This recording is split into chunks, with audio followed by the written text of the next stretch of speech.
So, in case you haven't been paying attention or you've been living in a hole, the world's been turned upside down by this pandemic known as coronavirus or COVID-19. It's pushed all of us into our houses. We've been directed not to leave unless it's essential, like going to work, going to get groceries, different things that you have to do to stay alive during these times. And there's a large portion of the population going against the stay-at-home order, going ahead and getting fast food whenever they want, going and hanging out with friends, going to parties, just being around a lot of people. With this being said, I really am concerned that this issue is going to go on for longer than it's predicted, and we'll be dealing with this for a lot longer than any of us really want to be.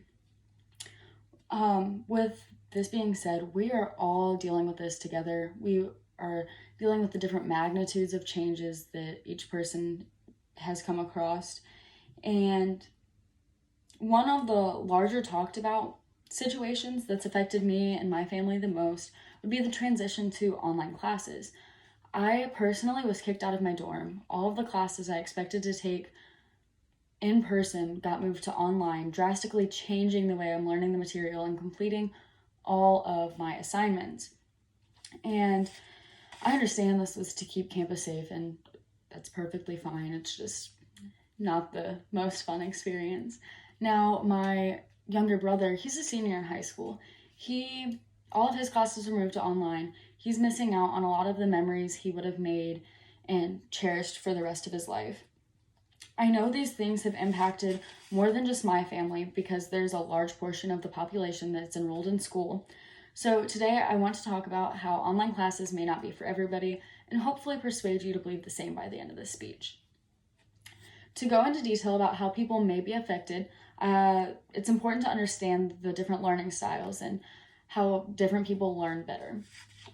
So for learning styles, I found learningstylesonline.com and the University of Arkansas Fort Smith.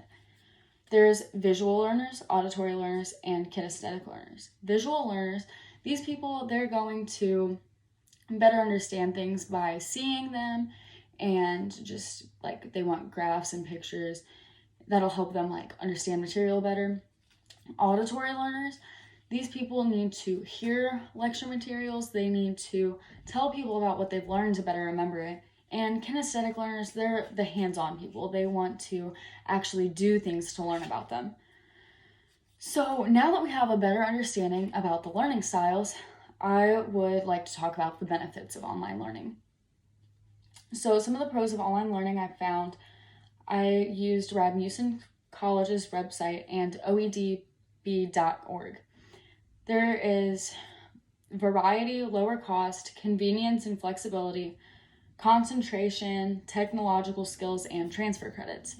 So this variety, it's going to allow people to possibly take more classes, have different professors to choose from, and just overall have more of a choice. Lower costs, that you don't have to pay for gas, parking, you might not be buying food on campus, and textbooks, like you might be able to find more of your materials online. So for convenience and flexibility, you might have more choices of when to take your classes. You don't have to account for travel time to get there, and it can better work around work and things you have to do with your family and stuff like that. Concentration, people might be able to focus better in their houses. They have a more comfortable environment. They're not distracted by like classroom ruckus, other students being disruptive. Technological skills, these are going to be improved because you are constantly using the internet to complete your classwork and things like that. With online classes, it's more likely that your credits will transfer if you do decide to go to like a traditional school. So we've discussed positive things about online classes. Let's talk about some negatives. Cons of online classes, I also used the University of Arkansas Fort Smith. They had a good list of things, and there was 3 big disadvantages. There was lack of peer interaction, fewer professional network opportunities, and time management challenges. For lack of peer interaction, I found a really good quote. It said, "One of the biggest disadvantages of online classes is missing out on the social element of going to class. Sometimes chatting with classmates for a few minutes before a lecture can be an important social outlet. For fewer professional networking opportunities, talking to professors who have been through this, graduated, and tried to find a job is very beneficial, and you might be missing out on this because online it might be harder to get a hold of your professors, and you might have to reach out and do a little bit more work yourself. For time management challenges, there might be more distractions at home or wherever you're completing your classes. I know for me, I get distracted by my brother and my dog all the time, and it ultimately leads to putting things off till the last minute. You don't really have that structured time to do things. So now that we've talked about the cons, I would like to combine all of these ideas and complete our understanding about why online classes might not be for everybody.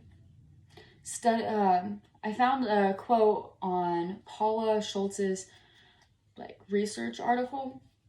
It said that studies have found that distance education loses the personal one-on-one interactions students have with instructors. It loses a feeling and sense of community and attributes to poor student performance. In this article, she also asked administration if they thought that online classes or traditional classes were better for students, and in conclusion, most of them said that it depends on each student. It's going to be different for everybody. This leads to the different styles of learning. Like visual learners for online classes, they're probably going to be fine. They can still see what's going on. Auditory learners, they might be at a disadvantage because there's a chance they might not always be able to hear lecture material, so it would make that harder for them. And the kinesthetic learners, they're not getting that hands-on experience. Sitting behind a computer isn't going to benefit them very well. So then, this article also goes more into depth about students' opinions and faculty's opinions about traditional and online classes. One student said, "I prefer traditional as it has so many ways to retain information," while another student stated they feel as though distance learning isn't an education at all. With the different learning styles, the pros, the cons, and student and staff opinions taken into consideration, it's obvious that online learning might not be for everybody.